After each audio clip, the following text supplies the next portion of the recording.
Hello everyone, if you're trying to play Avatar Frontiers of Pandora and your game is stuck on this loading screen, it's stuck on loading at 18%, then you have come to the right place because in this video I'm going to show you how easy it is to fix this annoying problem on Avatar easily. So first off, you're going to open up your Explorer and then you're going to go to your C drive.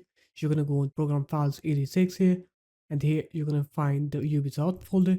You're going to go into Ubisoft Game Launcher, then Games here, AFOP, and then you'll have afop.exe file here. You're going to right click on it, click properties, go into compatibility here, and then just make sure click on run this program as an administrator, and then click apply, and then okay, and then just right click on avatar here, click send to, and then send the shortcut to your desktop. And after that, now whenever you try to play avatar, just make sure you launch it from the desktop, and whenever you play the game now, you'll see that your game will load correctly and you will not get those loading stuck at 18% error anymore. So there it is guys, that's how easy it was. If you guys found this video helpful, make sure to leave a like, comment and subscribe to the channel, and I'll see you in my next video.